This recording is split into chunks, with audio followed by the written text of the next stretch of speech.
பழத்தோட்ட ஊழியங்கள், கர்த்தர் அருளின ஊழியங்கள். திராட்சை பழத்தோட்ட ஊழியங்கள், கர்த்தர் அருளின ஊழியங்கள். அவரில் நிலைத்திருந்து கனி கொடுப்போம், கர்த்தர் வாய்க்க செய்வார். அவரில் நிலைத்திருந்து கனி கொடுப்போம், கர்த்தர் வாய்க்க செய்வார். துதி உமக்கே, துதி உமக்கே, துதி உமக்கே என்றுமே என்றும். துதி உமக்கே, துதி உமக்கே, துதி உமக்கே என்றுமே என்றும். துதி உமக்கே என்றுமே என்றும். துதி உமக்கே என்றுமே. சிறியவனை பொழுதிலிருந்தும் எளியவனை குப்பையிலிருந்தும் எடுத்து உயர்த்தி ராஜாக்களோடும் பிரபுக்களோடும் பந்திருக்க செய்கிற அருமை ஆண்டவர் இயேசு கிறிஸ்துவின் இனிதான நாமத்தினாலே இந்த சத்தத்தை கேட்கின்ற உங்கள் அனைவருக்கும் என்னுடைய அன்பான வாழ்த்துதல்கள். நீங்கள் கோடா கோடியை பெருகுவீர்களாக, உங்கள் பிள்ளைகள் கோடா கோடியை பெருகுவார்களாக என்று வாழ்த்துகின்றேன், ஆசீர்வதிக்கின்றேன். பிரித்துக்குரியவர்களை ஆண்டவரை சொந்த இரட்சகராய் ஏற்றுக்கொண்டு அவருடைய ஊழியத்தை செய்ய ஆரம்பித்து ஏறக்குறைய 28 வருடங்கள் ஆகிவிட்டன. கண்ணை மூடி முடிப்பதற்குள்ளாக 28 வருடங்கள் ஓடிவிட்டன. எனக்கே ஆச்சரியமாக இருக்கிறது, இத்தனை வருடங்கள் ஓடிவிட்டதா என்று சொல்லி. சமீபத்தில் என்னோடு கூட படித்த ஒரு மாணவரை நான் சந்திக்கும்படியான ஒரு சூழ்நிலை ஏற்பட்டது. இப்பொழுது அவர் வயதானவராக, பலகீனமானவராக, பார்ப்பதற்கே பரிதாபமாக அவர் இருந்தார். வயதாகின்றபடியினாலே இந்த தோற்றங்கள் எல்லாம், அந்த முதுமைக்கான அறிகுறிகள் எல்லாம் அவரிடத்தில் இருந்தது. அப்பொழுதுதான் நான் யோசித்து பார்த்தேன், ஒரு வாலிப வயதில் எவ்வளவு அழகாக இருந்தார், எவ்வளவு கம்பீரமாக இருந்தார், எவ்வளவு அழகாக ஃபுட்பால் ஆடுவார், அவர் பின்னால் எவ்வளோ பேர் ஃபேன்ஸாக இருந்தாங்க, எவ்வளோ ஃபிட்டாக இருப்பார், இப்போ நடக்கிறதுக்கே கஷ்டப்படுறார். நான் அதையெல்லாம் அப்படி ரிவைண்ட் பண்ணி பார்த்து யோசித்து பார்த்தேன், என்ன வாழ்க்கை இது, 28 வருடங்களுக்குள்ளாக அப்பா எத்தனை மாற்றங்கள். மனிதனுடைய அழகு எல்லாம் பூவை போல உதிர்ந்து கொண்டே போகின்றது. நாள் செல்ல செல்ல பலகீனப்பட்டு கொண்டே மனிதர்கள் வருகிறார்கள். எனவே இப்பொழுது எனக்கு வயதாகிவிட்டதே, ஐயோ என்னை அழகு போய்விட்டதே என்று நாம் அங்கலாய்ப்பதற்கு ஒரு காலம் வரும். அதுக்கு முன்பதாகவே நாம் எவ்வளவு ஊழியத்தை செய்ய முடியுமோ அவ்வளவு ஊழியத்தை நாம் செய்து விடுவோம். நமக்கு பலன் இருக்கும் பொழுதே, நமக்கு அழகு இருக்கும் பொழுதே, நமக்கு நேரம் இருக்கும் பொழுதே, எல்லாம் சாதகமாக நமக்கு இருப்பதை காண்கின்ற பொழுதே ஊழியத்தை செய்து விடுவோம். அப்போ நம்ம மனசில் ஒரு திருப்தியாக இருக்கும், நான் வாலிப காலமெல்லாம் ஆண்டவருக்காக நின்றேன், ஊழியத்தை செய்தேன், இயேசுக்காக ஓடினேன், I given my best to my Lord என்று நாம் சந்தோஷப்பட்டு கொள்ளலாம். வாலிபமும் கடந்து போய்விட்டது, ஆண்டவரையும் ஏற்றுக்கொள்ளவில்லை, அறுப்பு காலமும் சென்று விட்டது, கோடை காலமும் சென்று விட்டது, ரட்சிக்கப்படவும் இல்லை. உலகத்தின் பின்பே ஓடி ஓடி இப்பொழுது வயதாகிவிட்டது, வியாதி வந்து விட்டது, இப்பொழுது எல்லாம் போய்விட்டது என்று ஒரு நாளிலே நாம் வருத்தப்படுவோம் என்றால் எல்லாம் வீணாகவே இருக்கும். எனவே இருக்கின்ற காலங்களிலே நாம் நம்முடைய ஆண்டவரை சொந்த இரட்சகராக நாம் ஏற்றுக்கொண்டு அவருக்கு பின்பாகவே நாம் வருவோம் என்றால் எல்லாம் நலமாக இருக்கும். நான் யோசிச்சுக்கிட்டு இருந்தேன், கொஞ்ச நேரம் எனக்கு கிடச்ச உடனே சரி ஒரு மெசேஜ் எடுத்துருவோமா, 30 minutes மெசேஜ் எடுத்துருவோமா, மக்கள்லாம் காத்திருப்பாங்களே, அவங்க ஏமாந்து போகக்கூடாது. எனக்கு நேரம் கிடைக்கிறது என்றால் உடனே அதை அப்படி ஊழியத்திற்காக, ஆண்டுடைய வார்த்தையை கொடுப்பதற்காக, அவரை தூக்கி சுமப்பதற்காக, அவருடைய ராஜ்யத்தை கேட்டுவதற்காக, to build the kingdom of God, I always use my free time. இது எனக்கு ரொம்ப சந்தோஷமாக இருந்தது. நிறைய பேர் ஈவினிங் டைமில் போய் பிஸ்னஸ் பண்ணுறாங்க, நிறைய பேர் வாக்கிங் போகிறாங்க. வாக்கிங் போகிறது தவறுன்னு நான் சொல்லவே இல்லை, நானே போகணுன்னு ஆசைப்பட்றேன், அப்பப்போ போகிறேன். ஆனால் நமக்கு ஆண்டவர் ஒரு அழைப்பை கொடுத்தார், ஊழியத்தை செய்யும்படியாக அழைத்தார். அதற்காக நேரமும் பலமும் போவதை குறித்து நான் அதிகமாக சந்தோஷப்படுகிறேன்.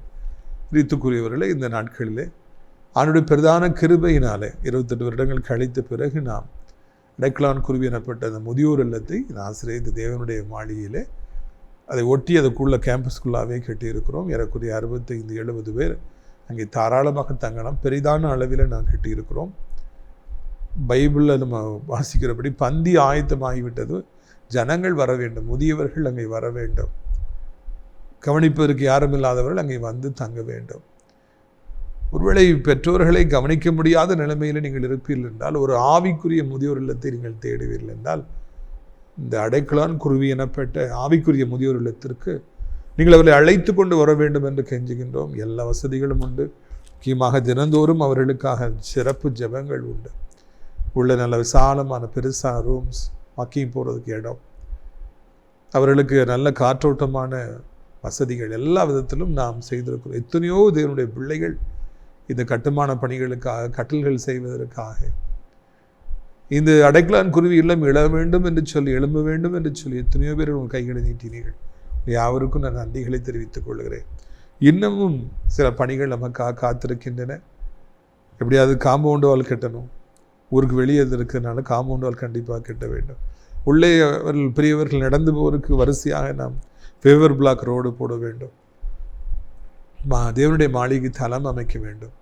இந்த காரியங்களுக்காக நீங்கள் நாள்தோறும் ஜெபியுங்கள். ஆண்டவருக்கு இது ஒரு அற்ப காரியம். நமக்கு அடைக்கலான் குருவி முதியோர் இல்லத்தை தந்த கர்த்தர் ஏனைய காரியங்களையும் செய்ய அவர் நிச்சயமாக உதவி செய்வார். கர்த்தர் கொடுக்கக்கூடிய கரங்களை நமக்கு எழுப்பி தரும்படியாக ஜெபியுங்கள். ரீத்துக்குரியவர்கள் அது மாத்திரம் அல்ல, அங்கே இருந்து தங்கி இருந்து தன்னை அர்ப்பணித்து மிகுந்த சந்தோஷத்தோடு பணிபுரிவதற்கு ஆட்கள் நமக்கு தேவைப்படுறாங்க. அதற்காகவும் நீங்கள் ஜெபித்துக் கொள்ளுங்கள். விரும்பினால் என்னை தொடர்பு கொள்ளுங்கள். ரீத்துக்குரியவர்களே, இந்த வார ஞாயிற்றுக்கிழமை நான் மக்களை சந்திப்பதாக இருந்தது. ஆனால் சில தவிர்க்க முடியாத வேலைகள் வந்துவிட்டபடியினாலே அது 2வது ஞாயிற்றுக்கிழமைக்கு நான் ஒத்தி வைத்திருக்கிறேன். ஏனென்றால் 2வது ஞாயிறு அன்று மார்த்தாண்ட கூட்டத்தை முடிச்சுட்டு அங்கே ஞாயிற்றுக்கிழமை காலைல 10லேருந்து 12 மணி வரைக்கும் நீங்கள் விரும்பினால் வந்து என்னை சந்திக்கலாம். இந்த ஞாயிற்றுக்கிழமை நான் இருக்க மாட்டேன். நான் இருப்பதாக நான் கடந்த நாட்களில் அறிவித்தேன். இப்பொழுது தவிர்க்க முடியாத சூழ்நிலை வர்றதுனால இருக்க மாட்டேன். நீங்கள் இதை நோட் பண்ணிக்கிங்க, தெரிஞ்சவங்ககிட்டையும் சொல்லுங்கள். சரியா? இந்த சனிக்கிழமை காலை 10லேருந்து 1 மணி வரைக்கும் நமக்கு நாகர்கோவிலே பஸ் ஸ்டாண்டுக்கு பின்னால் இருக்கிற வடசேரி இருக்கிற அந்த WCC காலேஜ் மேற்கு பக்கம் விஜயதா மண்டபம், அதை தொடர்ந்து ஒட்டி YMCA ஹால், அங்கே வைத்து நம்முடைய விடுதலை நாள் கூட்டங்கள் நடைபெறுகிறது. நாகர்கோவில் ஜனங்களே, நீங்கள் திரளாக வந்து பங்கேற்று தேவன் உங்களுக்கு தரும் இலவசமான விடுதலையை பெற்று செல்லுங்கள். எல்லா விதத்திலும் எல்லாம் சிறப்பாக இருக்கும். நல்ல மீன் குழம்பு சாப்பாடு உங்களுக்கு உண்டு. நீங்கள் வந்து ஆசீர்வதிக்கப்பட்டு செல்லும்படியாக உங்களை அன்போடு அழைக்கின்றேன். ஒரு உயிர்த்தெழுந்த செய்தியை மறுபடியும் உங்களுக்கு நான் சொல்ல வாஞ்சிக்கின்றேன். லூக்கா 24ஆம் அதிகாரம் 13ஆம் வசனம் முதல். அன்றைய தினமே அவர்களில் 2 பேர் எருசலேமுக்கு 7 அல்லது 8 மைல் தூரமான எம்மாவு என்னும் கிராமத்துக்கு போனார்கள். போகையிலே இந்த வர்த்தமானங்கள் யாவற்றையும் குறித்து அவர்கள் ஒருவரோடு ஒருவர் பேசிக்கொண்டார்கள். இப்படி அவர்கள் பேசி சம்பாஷித்து கொண்டிருக்கையில் இயேசுதாமே சேர்ந்து அவர்களுடைய கூட நடந்து போனார். ஆனாலும் அவரை அறியாதபடிக்கு அவருடைய கண்கள் மறைக்கப்பட்டிருந்தது. எம்மாவூர் சீடர்கள்லேயும் அவர்களுக்கு நம்ம பெயர் வச்சுட்டோம். ஏன்னா அவங்க வந்து எருசலேமிலிருந்து எம்மாவூர் எனப்பட்ட ஒரு இடத்துக்கு இயேசு சிலுவையில் அறையப்பட்ட பின்பு உயிர்த்தெழுந்த பின்பு அவர்களை நம்பாதவர்களாக எம்மாவூருக்கு போனாங்க. எம்மாவூர் என்பது பின்வாங்கி போவதற்கான ஒரு இடம் என்று சொல்லி ஒரு அர்த்தம் உண்டு. இனி இயேசு வேண்டாம், இனி ஊழியம் வேண்டாம், இனி எதுவும் வேண்டாம், இயேசு சிலுவையில் அறையப்பட்டு விட்டார், அவர் சிலுவையிலே அறையப்பட்டு மறைத்து விட்டார், இனி உயிர்த்தெழுவதற்கு வாய்ப்பு இல்லை என்று அவர்களே ஒரு முடிவு செய்து சொந்த ஊரை நோக்கி அவர்கள் திரும்பி விட்டார்கள். இயேசு எருசலேமில் இருந்த வரைக்கும், இயேசு ஊழியம் செய்த வரைக்கும் அவர்களுக்கு ஒரு நம்பிக்கை இருந்தது. நம்முடைய மேசியா வந்து விட்டார், நம்மை அவர் மீட்டெடுத்து கொள்வார், நமக்காக அவர் யாவற்றையும் செய்து முடிப்பார், நாம் அவரோடு கூடவே இருப்போம் என்று சொல்லி அநேகர் அவரை இரட்சகராக ஏற்றுக்கொண்டிருந்தாங்க. மிகப்பெரிய தொழில்கள் பிஸ்னஸ் செய்துட்டு இருந்தவங்களாம் அதை விட்டுட்டு வந்தாங்க. பேதுரு பெரிய போட்லாம் வச்சு நிறைய மீன் பிடிச்சிட்டு இருந்தார், உடனே விட்டுட்டு வந்தார். டேக்ஸ் கலெக்டராக இருந்தார் மேத்யூ, அதெல்லாம் விட்டுட்டு போன கோடிகளை விட்டுட்டு அவர் வந்தார். சீமோன் எனப்பட்டவன் ஒரு பெரிய போராளியாக, கலகங்களை செய்பவனாக, பரபாசோடு கூட இருந்தவர்கள் ஒருவன் இருந்தார். அவரும் எல்லாத்தையும் விட்டுட்டு இயேசு பின்னால் வந்திருந்தாங்க. இவங்களாம் இயேசப்ப மேலே அதிகமாக நம்பிக்கை வச்சுருந்தாங்க. எதிர்பாராத விதமாக இயேசு சிலுவையிலே அறையப்பட்டு உயிர்த்தெழுந்தார். அதை தாங்க முடியாதவர்களாக, மனம் உடைந்து போனவர்களாக, மேய்ப்பன் இல்லாத ஆடுகளாக, என்ன செய்ய வேண்டும் என்று தெரியாதவர்களாக, நம்பிக்கை எல்லாவற்றையும் இழந்தவர்களாக அவர்கள் எம்மாவூரை நோக்கி பிரயாணப்பட்டார்கள். இப்போ IPL கிரிக்கெட் நடந்துக்கிட்டு இருக்குது. 9 மணிக்கு நம்முடைய செய்தியும் வருகிறது. IPL கிரிக்கெட் மேட்ச் நடைபெறுகிறது. நீங்கள் எதை பார்க்க வேண்டும் என்று நீங்கள் தான் முடிவு செய்ய வேண்டும். பிரியத்துக்குரியவர்களே, இன்னொரு பக்கம் பாருங்கள், கிரிக்கெட் விளையாடுறவங்க எல்லாமே நல்லா சிக்ஸர்ஸ், நல்லா ஃபோர்ஸ் அடிப்பாங்க, பவுண்டரியாக அடிப்பாங்க. விக்கெட் விழுந்துடும். உடனே மறுபடியும் அவர்கள் எங்கிருந்து வந்தார்களோ அதே பெவிலியனை நோக்கி பேட்டை கீழே வைத்துக்கொண்டு தொங்கிய முகத்தோடு கூட அவர்கள் போவார்கள். அவங்க அவுட் ஆன உடனே இனி இங்கே இருப்பதில் அர்த்தம் இல்லை, இங்கே இருக்க விட மாட்டாங்கன்னு சொல்லிட்டு எங்கிருந்து வந்தாங்களோ அங்கேயே போயிடுவாங்க. அதை போலவே இந்த சீசர்களும் நாம் எம்மாவூரிலிருந்து வந்தோம் மறுபடியும் அங்கேயே போயிடுவோம்னு சொல்லி தோல்வி அடைந்தவர்களாக, முட்டை போட்டவர்களாக, கிரிக்கெட்டில் 0 போடுற மாதிரி அவங்க போட்டவர்களாக, நம்பிக்கையற்றவர்களாக போகிறாங்க. ஆனாலும் அவங்களுடைய இதயம் அங்கே தான் இருந்ததுனால இந்த வர்த்தமானங்களை குறித்து அவர்கள் பேசி கொண்டு போனார்கள் என்று நான் காண்கிறோம். முடிவெடுத்து விட்டார்கள், இனி ஒன்று வேண்டாம், எருசலேமும் வேண்டாம், இயேசு போய்விட்டார், சொந்த ஊருக்கே போயிடுவோம், பழைய இடத்துக்கு போயிடுவோம்னு போகிறாங்க. ஆனால் அவங்களுடைய ஹார்ட் அந்த இயேசப்பா மேலே இருந்ததுனால அவங்க இயேசுவை குறித்தும் சிலுவையில் அறியப்பட்டதை குறித்தும் அதை பற்றியே தான் பேசிட்டு போனாங்களாம். அவ்வளவு எளிதாக இயேசுவையும் எவரையும் பிரித்துவிட முடியாது என்று சொல்லி நான் இந்த இடத்துல அறிகிறோம். நிறைய பேர் இன்னைக்கு பின்வாங்கி போகிற ஒரு நிலைமையில் இருக்கிறாங்க. காரணம், இந்த சீசனுடைய எதிர்பார்ப்புகள் பொய்த்து போனது போல நிறைய பேர் இயேசப்பட்ட வந்தால் எனக்கு வேலை கிடைக்கும், இயேசப்பட்ட வந்தால் எனக்கு நல்ல திருமணமாகும், நல்ல குழந்தை பாக்கியம் கிடைக்கும், இயேசப்பட்ட வந்தால் எனக்கு உயர்வு கிடைக்கும், அது கிடைக்கும் என்று நம்பி அவருடைய நம்பிக்கைகள் சில காரணங்களினாலே பொய்த்து போகிற பொழுது, எதிர்பாராத புயல் காற்றுகள் வாழ்க்கையில் வீசுகிற பொழுது, திருமணத்தில் வீசுகிற பொழுது, பிஸ்னஸில் வீசுகிற பொழுது, இழப்புகள் ஏற்படுகிற பொழுது, அவமானங்கள் ஏற்படுகிற பொழுது அவர்கள் தோற்று போனதாக உணர்ந்து இனி இந்த ஆண்டவரை தேடி ஒன்றுமில்லை என்று அவங்க பின்வாங்கி போகணும்னு சொல்லி முடிவெடுக்கிறாங்க. நீ சர்ச்சுக்கு போக வேண்டாம், இனி இந்த பாஸ்டர் பார்க்க வேண்டாம், கூட்டங்களுக்கு போக வேண்டாம், யூடியூப்லேயும் ஒரு மெசேஜை பார்க்க வேண்டாம், எதுவும் வேண்டாம், நான் பழைய வாழ்க்கைக்கு போயிடுறேன், மிந்தி எப்படி இருந்தேனோ அப்படி போயிடுறேன் நிறைய பேர் முடிவெடுக்கிறாங்க. ஆனால் அதில் 2 காரியங்களை கவனிக்கிற. ஒன்று, நீங்கள் போகணுன்னு முடிவெடுத்தாலும் ஏசப்பாவை விட்டு போக முடியாது. உன் நினைவுகள் ஏசப்பா பின்னால் தான் இருக்கும். சண்டே ஆனாலும் சர்ச்சைக்கு போகணுங்கிற எண்ணம் தான் வரும். இரவு 9 மணி ஆனாலே பிரதர் மெசேஜ் தான் கேட்கணுங்கிற மாதிரி உங்களுக்கு தோணும். அந்த நினைவுகளை அவ்வளவு எளிதில் விட்டுவிட முடியாது. இயேசுவை விட்டு விட்டாலும் அவரை குறித்திருக்கிற நினைவுகள், அந்த ஆசைகளை விட்டுவிட முடியாது. 2வதாக, இவங்க தான் போகிறாங்களே, போகிறது போகட்டும், இவங்கெல்லாம் மனுஷங்களா, நம்பிக்கை இல்லாமல் போகிறாங்களே, போட்டும் அப்படின்னு சொல்லி ஆண்டவர் உடலைங்க அவங்க கூட தேடி அவங்கள கூட அவரும் ஒரு நபர் மாதிரி பேசிக்கிட்டே வந்தாருன்னு பார்க்குறோம். பின்வாங்கி போகிறவங்கள விட்டுறணும் அப்படின்னு சொல்லி ஆண்டவர் நினைக்கல. ஒரு ஆத்மா கூட கெட்டு போவது அவருக்கு பிரியமில்லை. அதனால் அவர் அதை தேடி வருகிற நல்ல தெய்வமாக அவர் இருக்கின்றார். தேடி வருகிறார். நீங்கள் விழுந்து போக வேண்டும் என்று நினைத்தாலும், இயேசு விட்டு போக வேண்டும் என்று நினைத்தாலும் அவர் உங்களை தேடி வருகிறார். ஊழியக்காரர்களின் மூலமாக, இதுபோல் நல்ல செய்திகளின் மூலமாக, இல்லைன்னா பைபிள் எடுத்து வாசிக்கிற நேரத்தின் மூலமாக, எங்கேயோ ஒரு வசனத்தின் மூலமாக ஆண்டவர் உங்களோடு இடைப்படுகிறார். மகனே என்று சொல்லி உங்களோடு பேச ஆரம்பிக்கின்றார். இங்கே தங்களோடு பேசிக்கொண்டு வருபவர் ஆண்டவர் இயேசுதான் என்று அவர்கள் அறியவில்லை. அதை போலவே நீங்களும் கூட நடந்து போகிற பொழுது அநேக நேரங்களில் இயேசு உங்களோடு வருகிறார். தேவனுடைய தூதர்கள் உங்களோடு கூட வராங்க, பேசுகிறாங்க. ஆனால் உங்களுக்கு அது தெரியட்டா கூட ஆண்டவர் பேசுகிறார், தூதர்களை அனுப்புகிறார். எப்படியாவது மகனே வா, மகளே வா, நீ இப்படியாக மேய்ப்பர் இல்லாத ஒரு ஆடாக, நீ சிதறி போவது எனக்கு சித்தம் அல்ல, கெட்டு போவது சித்தம் அல்ல, நீ அழிந்து போவது சுத்தம் அல்ல, தற்கொலை செய்து கொள்வது எனக்கு சித்தம் அல்ல, நீ எனக்கு வேண்டும் என்று சொல்லி உங்களை தேடி வருபவராக இருக்கிறார். நான் ஏற்கனவே சொல்லியிருக்கிறேன், நம்ம ஊழியத்தில் முந்தி ஒருத்தர் இருந்தாங்க. அவங்க பெரிய அரிசி கடையில் ஊருக்குள்ள முக்கியமான இடத்துல வச்சு நல்ல செல்வமாக இருந்தாங்க. 4-5 பிரதர்ஸ். துரதிர்ஷ்டவசமாக, very unfortunately they lost everything. எல்லா பிஸ்னஸும் போச்சு, அவங்களுக்கு நஷ்டம் ஆச்சு, கடன் ஆச்சு. அதனால் அந்த சகோதரன், முக்கியமான சகோதரன், ஒரு நல்ல மனம் வெறுத்து போய், வருமானமே இல்லை, கடன்லாம் நிறைய ஆயிடுச்சு. எவ்வளோ செலவமாக வாழ்ந்த ஊரில் இன்றைக்கி நம்ம கடனில் அவமானப்படுறோம், கடையெல்லாம் பூட்டிட்டோம், வருமானமே இல்லை என்று ஊருக்கு வெளியே தன் சைக்கிளை எடுத்துக்கொண்டு கயிறு கொண்டு போயிட்டு அந்த மரத்திலே அதை சுருக்கு போட்டு விட்டு சாக வேண்டும் என்று அவரது சைக்கிள் மேலே ஏறி நின்று தன் கழுத்தை போட்ட பொழுது மகனே என்று ஒரு சத்தம் கேட்டதாம். என்னன்னு சொல்லி அவர் பார்க்குறாரு, யாரும் இல்லை. மறுபடியும் அவர் அந்த சுருக்கு போட்டுக்கொண்டு சாகணும், மகனே வேண்டாம். அப்பொழுது தெய்வத்தின் சத்தம் என்று உணர்ந்து தற்கொலை செய்து கொள்ள போன அவர் திரும்பி இன்றைக்கு அவர் வாழ்ந்து கொண்டு இருக்கிறார். ஒரு ஆத்மா சாகப்போது, ஒரு கெட்டு போயிட்டு இருக்காங்க அப்படின்னா பரலோகத்தில் இருந்து ஆண்டவர் அதை பார்க்கிறார். நீங்கள் இன்றைக்கு பின்வாங்கி போய் கொண்டிருப்பீர்கள், உங்களை ஆண்டவர் பார்க்கின்றார். நீங்கள் நம்பிக்கை இழந்து ஆண்டவரை விட்டு தூரமாக போய் கொண்டிருப்பீர்கள், உங்களை ஆண்டவர் பார்க்கிறார். கூட அவர் வாராரு, வேண்டாம் எம்மா அவருக்கு போக வேண்டாம், பின்வாங்கிட வேண்டாம், என்னை விட்டுற வேண்டாம் மகன், நான் கூட தான் இருக்கிறேன்னு சொல்லி பலப்படுத்த போகிறார், நம்மை தேடி வருபவராக இருக்கிறார். ஒரு ஆட்டுக்குட்டி தொலைஞ்சு போச்சுன்னா அந்த மேய்ப்பன் அந்த ஆட்டுக்குட்டியை தேடி எல்லா இடத்துக்கும் போகிறான் என்று ஒரு அருமையான வசனம் நம்முடைய பைபிளில் இருக்கிறது. மெய்ப்பனுக்கு அந்த ஆட்டுக்குட்டி கண்டுபிடிக்கிற வரைக்கும் நிம்மதியாகவே இருக்க முடியாது. எல்லா இடங்களையும் ஓடி ஓடி போய் பார்க்கின்றான், ஒரு புதற்களுக்குள்ளே பார்க்கின்றான், தண்ணீர்களில் போய் பார்க்குறான், என் ஆட்டுக்குட்டியை காணுமே காணுமே.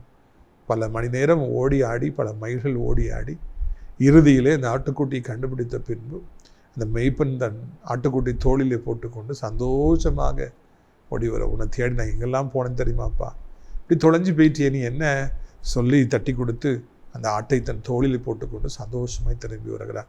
நீங்கள் எப்பொழுது உங்களுடைய உள்ளத்தை ஆண்டவரின் பக்கமாக மறுபடி சாய்க்கின்றீர்களோ, மறுபடி ஆண்டவரை நீங்கள் உற்சாகமாக நேசிக்க ஆரம்பிக்கிறீர்களோ, பின் செல்ல ஆரம்பிக்கிறீர்களோ, அப்பொழுது ஆண்டவர் தன்னை உங்களை தோளிலே போட்டுக்கொண்டு சந்தோஷமாக அவர் திரும்பி வருகிறவராக இருக்கிறார். இந்த சீசரில் ஆண்டவர் தேடி போகிறார். They are not one among this 12. 12 சீசர்கள் முக்கியமான சீசர்கள், அவங்கள உள்ளவங்க கிடையாது. செகண்ட் டயரோ, தேர்ட் டயரோ, ஃபோர்த் டயரோ, அப்படி கீழே உள்ளவங்க. ஆனால் அவங்க கூட கெட்டு போகிறதையும் பின் வாங்கி போகிறதையும் ஆண்டவர் விரும்புகிறாங்க. அவங்ககிட்ட போய் ஆண்டவர் பேசுகிறார். அவங்க நிறைய சந்தேகம் சொல்கிறாங்க. உங்களுக்கு தெரியுமா தெரியாதா, இயேசு சிலுவையில் அறைஞ்சிட்டாங்களே, நம்பிக்கை வச்சுருந்தோம் எல்லாம் போச்சே, உங்களுக்கு தெரியாதா, அப்படி நிறைய பேர் பேசுகிறாங்க, நிறைய கேள்விகளை கேட்குறாங்க. அவங்க எல்லா கேள்விக்கும் ஆண்டவர் பைபிளில் மோசே சொல்லுறது எல்லாத்தையும் சொல்லி, அவர் சிலுவையில் அடிக்கப்படணும், உயிரோடு எழும்பணும், உங்களுக்கு தெரியாதா, அவங்கள்ட்ட பொறுமையாக ஆண்டவர் பேசிகிட்டே வரார். நடந்து நடந்து நடந்து நடந்து பேசிகிட்டே வரார். 13 மைல்கள் எவ்வளோ தூரம் அவங்க நடந்து போகிறாங்க. கூடயே ஆண்டவர் பொறுமையாக நடந்து அப்படியே கேள்விகளுக்கு பொறுமையாக பதில் சொல்கிறாரு. ஏன் உங்களுக்கு இது தெரியல, இயேசு சிலுவையில் அடிக்கப்படணும், 3ஆம் நாள் உயிரோடு எழும்பணும், ஏன் உங்களுக்கு தெரியல? அவர்களுக்கு பொறுமையாய் பதிலளித்து அவர்களை எப்படியாவது நல்வழிப்படுத்தணுங்கிறதுக்காக நிறைய நேரத்தை செலவழிக்கிறார். கால்நடையாகவே நடந்து வரார். மூலமாக ஆண்டவர் எவ்வளவு பொறுமையுடையவராக இருக்கிறார், எவ்வளவு தாழ்மையுடையவராக இருக்கிறார். உயிர்த்தெழுந்த பின்பும் கூட கொஞ்சம் கூட அவர்கிட்ட மாற்றம் இல்லை. அவருக்கு நடந்து போனாங்கன்னா நானும் நடந்து போவேன்னு சொல்லி அவர் நடந்து போனேன். எனக்கு கார் வரட்டும், எனக்கு குதிரை கொண்டு வா, கழுதை கொண்டு வா, நான் மேலே ஏறி போகிறேன், ஏறி வாரேன், டயர்டாக இருக்கிறேன், அப்படிலாம் சொல்லலை. கூடயே நடந்து போகிறார், பொறுமையாக பதில் சொல்கிறார். ஒரு தகப்பன் தன் பிள்ளைகளுடைய சந்தேகத்தை தீர்ப்பது போல அவருடைய சந்தேகங்களையும் அவர் தீர்த்தார். தகப்பனாக அவர் இருந்தார், உள்ளத்தை தொட்டார். நீங்களும் எத்தனை சந்தேகங்கள் உடையவர்களாக இருந்தாலும் உங்கள் சந்தேகங்களையும் அவர் தீர்ப்பார். Clarify all your doubts, will speak to you, will strengthen you. அவர் உங்களுக்கு பைபிளில் இருந்து சொல்லி நான் உனக்கு வாக்குத்தம் கொடுக்கலையா அப்படிலாம் கேட்பார். God is very patient. நம்ம பொறுமையாக இருக்கிறோமா, அது மாதிரி இருக்கிறோமா அப்படிங்கிறத நம்ம சிந்திச்சு பார்க்க வேண்டிய ஒரு அவசியம் இருக்குது. Are you patient with your neighbours? இது fellow students are studying along with you. கூட படிக்கிறவங்க, வேலை பார்க்குறவங்க, பக்கத்து வீட்டுக்காரங்கிட்ட பொறுமையாக இருக்கிறோமா, எரிஞ்சு விழுறோமா, கெட்ட வார்த்தையை பேசுகிறோமா? பொறுமை என்பது அவசியமாக இருக்கிறது. அது நம்முடைய ஆண்டவர்கிட்ட இருந்தது. அவ்வளோ பொறுமையாக பேசி பேசி நடந்து நடந்து நடந்து பல மைல்கள் நடந்து நிதானமாக பொறுமையாக அவர் இடைப்பட்டார். நமக்கும் வாழ்க்கையில் பொறுமை வேண்டும். பஸ் கிடைக்காது, காத்திருக்க வேண்டியிருக்கும், மெதுவாக போகும், ஃபோன் வராது, எதிர்பார்த்துருக்க காரியம் நடக்காது, உடனே திருமணம் ஆகாது, உடனே குழந்தை பாக்கியம் சில இடங்களில் கிடைக்காது, தாமதமாகும், வீடு கட்ட முடியாது, எல்லாரும் கட்டியிருப்பாங்க. பொறுமையாய் உட கற்றுக்கொள்ளும். பொறுமைதான் வாழ்க்கையிலே நமக்கு அலங்காரமாக, ஆபரணமாக, தங்கமாக இருக்கிறது. பொறுமையை உள்ளவர்கள் பூமி ஆழ்வார்கள் என்று சொல்லி இந்த உலகத்து மக்கள் சொன்னார்கள். நாம் பொறுமையாக இருக்கிற பொழுது நம்முடைய வாழ்க்கையில் எல்லாவற்றையும் சுதந்திரிப்போம். பொறுமை இழந்து விடுவோம் என்றால், இன்றைக்கு எனக்கு எல்லாம் வேணும், நாளைக்கு வரைக்கும் நான் வெயிட் பண்ண முடியாது, நாளான்னைக்கு வெயிட் பண்ண முடியாது, இன்னைக்கு எனக்கு வேணும்னு சொல்லுவோம்னா ஒன்றும் பெற்றுக்கொள்ள முடியாதுங்க. இயேசு பொறுமையாய் அவங்ககிட்ட பேசினார். பல மணி நேரங்கள் பேசிக்கிட்டே போனார். அவர் தங்குற இடம் வந்த உடனே என்ன செஞ்சார் பாருங்க. லூக்கா 24ஆம் அதிகாரம் 28ஆம் வசனம். அத்தருணத்தில் தாங்கள் போகிற கிராமத்துக்கு சமீபமானார்கள். அப்பொழுது அவர் அப்புறம் போகிறவர் போல காண்பித்தார். அவர்கள் அவரை நோக்கி, நீர் எங்களுடனே தங்கீரும், சாயங்காலம் ஆயிற்று, பொழுதும் போயிற்று என்று அவரை வருந்தி கேட்டுக்கொண்டார்கள். அப்பொழுது அவர் அவர்களோட தங்கும்படி உள்ளே போனார். அவர்களுடைய ஒரு பந்தி இருக்கையில் அவர் அப்பத்தை எடுத்து ஆசீர்வதித்து அதை பிட்டு அவர்களுக்கு கொடுத்தார். அப்பொழுது அவருடைய கண்கள் திறக்கப்பட்டு அவரை அறிந்தார்கள். உடனே அவர் அவர்களுக்கு மறைந்து போனார். பேசிகிட்டே போகிறாங்க. சாயந்தரம் ஆயிடுது, எம்மா வந்துருச்சு. அவங்களுடைய பிரயாணத்துக்குரிய தூரம் வந்தாச்சு, தங்க வேண்டிய இடம் வந்தாச்சு. அவங்க 2 பேரும் உள்ளே போகிறாங்க. அப்போ ஆண்டவர்கிட்ட சொல்கிறாங்க, ஆண்டவரே பொழுது போயிடுச்சு ராஜா, இந்த சன்னி செட்டு, இனி நம்ம ட்ராவல் பண்ண முடியாது, நைட் ஆயிடுச்சு, விளக்குகள் கிடையாது, வாங்க எங்கள் கூட நீங்கள் வாங்க, எங்களோட வந்து சாப்பிடுங்க, எங்கள் கூட தங்கிடுங்க. அந்த 2 பேர்களும் வந்து 2 சீசர்களும் உண்மையிலே ஆண்டோடைய சீசர்கள் என்பதை வாழ்க்கையின் மூலமாக காண்பித்தாங்க. அவங்க வந்து சுயநலம் உடையவர்களாக இல்லை. தங்களுக்கு இவ்வளவு நேரம் போதித்த அந்த போதகருக்கு உணவு கொடுக்கும்படியாக, உபசரிக்கும்படியாக கூட வந்து தங்கிருங்கப்பா என்று சொல்லி அன்போடு கூட வருந்தி அழைத்தார்கள். அவர் அது தட்டுறது போல் நான் போகிறேன்னு சொல்கிறார். இல்லை ஐயா, கண்டிப்பாக நீங்கள் வரணும், please come with us, please time with us, போக வேண்டாம். கையை பிடிச்சி உண்மையாய் அவர்களை அழைத்தார். உதட்டளவிலே நம்மை உபசரிக்கிறவர்கள் உண்டு, பேரளவுக்கு சாப்பிட்றீங்களான்னு சொல்கிறவங்க உண்டு, ஏதோ ஒரு கடைமுறைக்காக நம்மகிட்ட அன்பு காண்பிக்கிறவர்கள் உண்டு. ஆனால் அப்படி சீசர்கள், அவருடைய சீசர்கள் என்பதை காமிக்கிறாங்க, உண்மையாய் கூப்பிடுறாங்க, வாங்க ஐயா, கம், பொழுது போயிட்டு வாங்க ஐயா, வாங்க வாங்க. நம்முடைய ஆண்டவர் நமக்குள்ளே இருக்கும் பொழுது, அவருடைய சீசர்களாக இருக்கும் பொழுது நாம் எல்லோரையும் உபசரிப்பதில் உண்மையுடையவர்களாக இருப்போம், அன்பு காண்பிப்பதிலே நாம் உண்மையுடையவர்களாக இருப்போம். எங்கள் வீட்டுக்கு ஃப்ரெண்ட்ஸே வரமாட்டாங்க. சின்ன பிள்ளையாக இருக்கும்போது எங்கள் அப்பா வந்தாங்கன்னா ஒரு முறைப்பாங்க. எதுக்காக முறைச்சாங்கன்னு இன்றைக்கு வரைக்கும் எனக்கு தெரியல. ஃப்ரெண்ட்ஸ்லாம் செதறி ஓடிடுவாங்க. நான் 11th படிக்கும்போது ஒரு நம்முடைய ஆதி ஆவிக்குரிய தகப்பன் ஜான் கோயில் செய்யா மூலமாக நான் இந்த ஃபெல்லோஷிப்புக்கு நான் போக ஆரம்பித்தேன். ஊழியத்துக்குள்ளே நான் காலடி எடுத்து வைக்க ஆரம்பித்தேன். இப்போ இன்னொரு சகோதரர் உண்டு, அவங்க வீட்டில் அடிக்கடி கூட்டம் வரும், இல்லைன்னா எங்கேயாவது போகணுன்னா எங்கள் வீட்டுக்கு வாங்கன்னு சொல்லுவாங்க. அந்த பிரதர் வீட்டுக்கு நாங்கள் போனோன்னா உள்ளே வாயான்னு சொல்லி உட்கார வைப்பாங்க.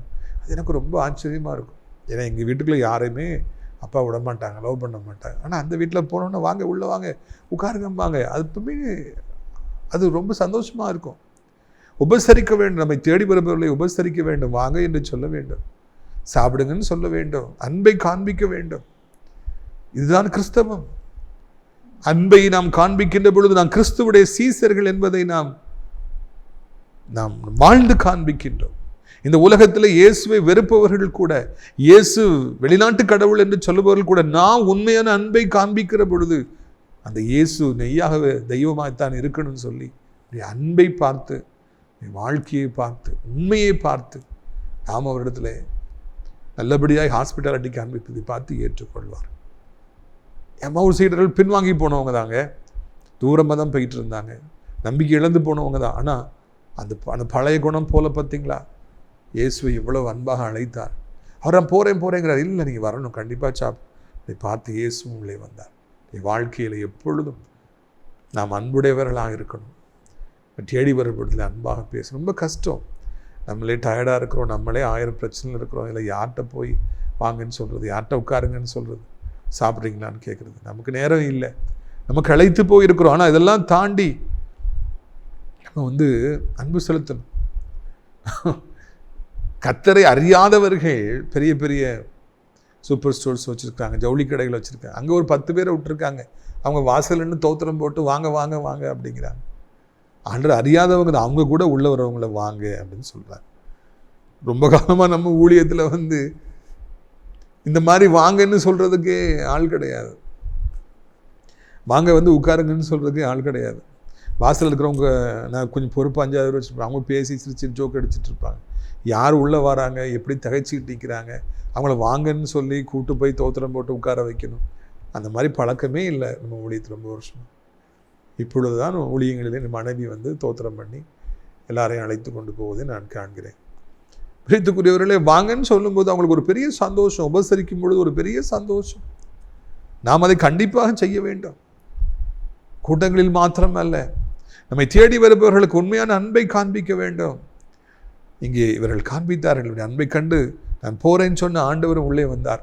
அவர் சாப்பிடுங்கன்னு சொன்னோன்னு அவர் சாப்பிட்டார். அதை பித்து ஜெபித்தார். அதை இயேசுப்படியே பழக்கம். அவர்கள் கொடுத்தவனுடைய கண்களை அது திறந்தார். இயேசுவே என்று அவர்கள் அறிந்து அவர்கள் பரவசப்பட்டார். இயேசுவும் மறைந்து போனார். அவங்க மாத்திரம் கூப்பிடாமல் இருந்திருப்பாங்கன்னா, வாங்கப்பான்னு சொல்லி சொல்லாமல் இருந்திருப்பாங்கன்னா இந்த சான்ஸே இல்லாமல் போயிருந்திருக்கும். வாங்கன்னு சொன்னதுனால தான் இந்த வாய்ப்பே அவர்களுக்கு கிடைத்தது. பிரியத்துக்குரியவர்களே, உட்காருங்கப்பா சாப்பிடுங்கன்னு சொன்ன உடனே வந்தார், இந்த கண்களை திறந்தார். இயேசுவேன்னு கதறுறாங்க. நம்ம ஆண்டவர் அல்லவா?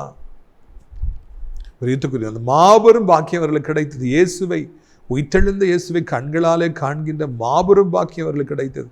எப்பொழுது தெரியுமா? வாங்கன்னு சொல்லி வருந்தி அழைச்சதுனால, ஹாஸ்பிட்டாலிட்டிக்கு அமைச்சதுனால, உண்மையாய் உள்ளத்திலிருந்து அழைத்தபடினாலே கூட வந்தார், கண்களை திறந்தார். பிரியத்துக்குரியவர்களே, நாமும் அன்புள்ளவர்களாகவே நம்முடைய வாழ்க்கையிலே வாழ்வோம். நம்முடைய வாழ்க்கையில் முக்கியமானது அன்பு தான். அன்பே பிரதானம். அன்பில்லாதவன் தேவனை அறியான். நான் அந்த நாட்களில் அடிக்கடி சொல்கிற வார்த்தை. நம்மகிட்ட அன்பு இல்லைன்னா நம்ம தேவனை அறியும். எதுக்கு எடுத்தாலும் எரிஞ்சு விடுவோம், எதுக்கு எடுத்தாலும் மூஞ்சி தூக்குவோம், எதுக்கு எடுத்தாலும் கசப்பையே மனசில் வச்சுட்டு இருப்போம். நமக்கும் ஆண்டவருக்கும் சம்பந்தம் கிடையாது, கனெக்ஷனே கிடையாது, கிறிஸ்தவர்களே கிடையாது. பரலோக ராஜ்யத்துக்குள்ளே பிரவேசிக்கவே முடியாது. அன்பினால் நம் உள்ளத்தை நிறைக்க வேண்டும். கிறிஸ்துவின் அன்பு, சிலுவை அன்பு நம்மை இயக்க வேண்டும். எல்லோருக்கும் அன்பை காண்பிக்க வேண்டும். பிரியத்துக்குரியவர்களே, எல்லாத்தையும் அன்பு காண்பிங்க. எங்கே வேலை பார்த்தாலும் சரி, எந்த ஊரில் இருந்தாலும், எந்த நாட்டில் இருந்தாலும் சரி, என்ன வேலை பார்த்தாலும் சரி, அன்பை காண்பிங்க. இயேசு தரிசனத்தை கொடுத்த உடனே அங்கே எல்லாத்தையும் போட்டுட்டு மறுபடியும் அவங்க ஓடி சீசல்கிட்ட போயிட்டு இயேசு உயிர்த்தெழுந்தாருக்கு நற்செய்தி அவங்க சொல்கிறாங்க. என்ன நோக்கத்தோடு இயேசு அவளை சந்தித்தாரோ அந்த நோக்கம் நிறைவேறிற்று. எல்லாரும் பின்வாங்கி போனவங்க, எம்மாவரை நோக்கி ஓடினவங்க இப்போ திரும்பி அவர் எருசலேமுக்கு வந்தார். மறுபடியும் இயேசுக்கு சீசர்களானார். ஊழியத்தை செய்தார், நம்பிக்கையாண்டு கனப்படுத்தினார்.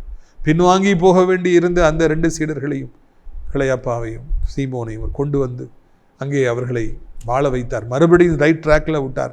அதுக்கு பிறகு ஒரு நாள் அவங்க பின்வாங்கி போகலை, பெரிய சந்தோஷத்தை பெற்றார். உடைய வாழ்க்கையில் மறுபடியும் நீங்கள் பின்வாங்கி போக மாட்டீங்க.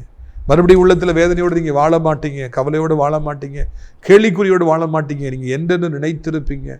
பூமியில் இருக்கிற காலமெல்லாம் ஆண்டவரை தூக்கி சுமக்கின்ற ஒரு கழுதையாக, ஊழியம் செய்கின்ற ஒரு மகளாக, மகனாக நீங்கள் இருப்பீர்கள். உடைய ஆசீர்வாதங்களுக்காக நான் ஜெபிக்கும்படியாக விரும்புகிறேன்.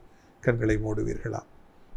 அப்பா பிதாவே, உண்மை நாங்கள் அப்பா பிதாவே என்று அழைக்கக்கூடிய புத்திர சுகாரத்தின் ஆவிதனை பெற்றிருக்கிறோம். நிறைய பேருக்கு அப்பா இல்லை, அம்மா இல்லை, அதனால் சோகமாகவே வாழ்றா. எனக்கு அப்பா இல்லை, அம்மா இல்லைன்னு சொல்கிறேன்.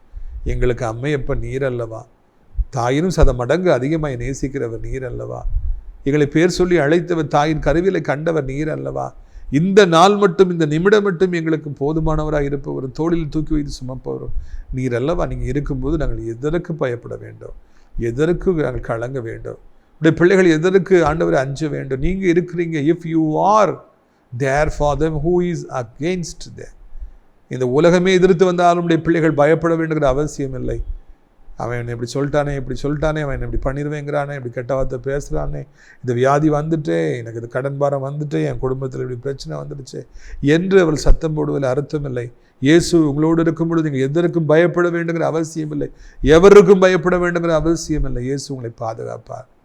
இயேசு உங்கள் மேலே அன்பாக இருக்கிறார், உங்களை தேடி வருகிறார், உங்களை பொறுமையாக இருக்கிறார். நீங்களும் பொறுமையாக இருங்க. பொறுமையாக இருப்பதில் நீங்கள் ஒரு நாளும் குறைஞ்சு போயிடாதீங்க, அவசரப்பட்டுறாதீங்க, அவசரப்பட்டு தவறான முடிவுகளை எடுத்துடாதீங்க. அதே போல் அன்புள்ளவர்களாக இருங்க. இயேசு அவங்கள்ட்ட எவ்வளோ அன்பாக இருந்தார். அவங்களும் அன்பாக கூப்பிட்டதுனால, வாங்க ஐயா பொழுது போச்சுப்பா, வந்து என் கூட தங்குங்கப்பா, சாப்பிடுங்கன்னு சொன்ன உடனே நான் போகிறேன்னு சொன்ன ஆண்டவர் உள்ளே வந்தார், கண்களை திறந்தார். நாம் அன்பாக இருக்கணும். அன்பில்லாதவன் தேவனை அறியான். வாழ்நாள் பரியந்த அன்பாக இருக்க முடிய பிள்ளைகளுக்கு நீங்கள் உதவி செய்யுங்க. ஆண்டவரே, நம்முடைய பிள்ளைகள் வியாதிப்பட்டிருப்பார். என்ன வியாதியாக இருந்தாலும் இப்பொழுதே நீங்கள் அதை நீக்கி போடுங்க. முக்கியமாக புண்கள், இன்றைக்கி உடம்புல எல்லா இடத்துலையும் புண்ணு, கட்டி, வலி, வேதனை, பல்லு வலி, எந்த வலி, முதுகுல வலி, கையில் வலி, காலில் வலி, எல்லாத்துலேருந்து விடுதலை தாருங்க. இப்படி பிள்ளைகளை பலப்படுத்துங்க, இப்படி பிள்ளைகளை ஸ்திரப்படுத்துங்க. வியாதியே வேண்டாம், ஏன்னா நீங்கள் சிலுவையில் தூக்கி சுமந்துட்டீங்க, எங்களுக்கு வியாதியே வேண்டாம். இப்படி பிள்ளைகளுக்கு என்ன பயம் இருந்தாலும் அந்த பயத்திலேருந்து விடுதலை தாரும். கடன் பாரங்களை சிக்கி தவிக்கிறவர்கள் உண்டு, வருமானம் இல்லாமல் வாழ்பவர்கள் உண்டு. எப்படி வருமானம் இல்லாமல் வாழ முடியும்? வட்டிக்கே தங்கள் வருமானத்தை கொடுப்பவர்கள் உண்டு. பாவம் அவர்கள்லாம் அந்த பிரச்சனைகள், கடன் பாரங்கள்லேருந்து நீங்கள் விடுவித்து புது வாழ்வு தாருங்க. எங்கள் பிள்ளைங்க எக்ஸாம் எழுதுகிறாங்க, கவர்மெண்ட் டெஸ்ட் எழுதுகிறாங்க, நல்லா எழுதிட்டோம், ஸ்டேட் லெவலில் வெற்றி அடையட்டும், பேப்பரில் அவங்க ஃபோட்டோ வந்து பிள்ளைகள் வெற்றி பெற்றார்கள் செய்திகளுக்கு கிடைக்கட்டும், அவர்களுக்கும் ஏனையோர் வித்தியாசத்தை காண்பியும். 10 மடங்கு நம்முடைய பிள்ளைகள் சமர்த்தர்களாக இருக்கட்டும். அந்த வேலை வாய்ப்புக்காக காத்திருக்கிற பிள்ளைங்க, youngsters, our children, sons and daughters are waiting for jobs, நல்ல சம்பளத்தில் வேலையை தாருங்க, நல்ல அனுகூலமான சூழ்நிலை உண்டாக்கி தாருங்க. Not only job is satisfaction, full satisfaction. அதை கொடுத்து நம்முடைய பிள்ளைகளை ஆசீர்வதிங்க. எதிர்பார்த்துட்டு நல்ல காரியம் நடக்கட்டும். திருமணம் காரியங்கள் வாய்க்கட்டும், பிள்ளை செல்வம் கிடைக்கட்டும், வீடு கிடைக்கட்டும், வேலை கிடைக்கட்டும், பதவி உயர்வு கிடைக்கட்டும், சம்பள உயர்வு ட்ரான்ஸ்ஃபர் கிடைக்கட்டும், ஒரு வீசா கிடைக்கட்டும். விவசாயத்துக்கு நல்ல மழையை தார, ஹீட்டு தாங்க முடியல, நல்ல தகப்பனை மழையை தாரும். இயேசுவின் நாமத்தில் இந்த ஹீட்டை கடிந்து கொள்கிறோம். வயதானவர்கள் பாவம்ப்பா, சின்ன பிள்ளைகள் பாவம், கிருபியாய் இறங்கி மழையை தந்து பூமியை குளிர பண்ணுங்க ஆண்டவரே. இந்த பிள்ளைகள் ஆண்டவரே தோத்திரம் உலகம் முழுக்க இருக்கிறாங்க, எல்லாரையும் ஆசீர்வதிங்க.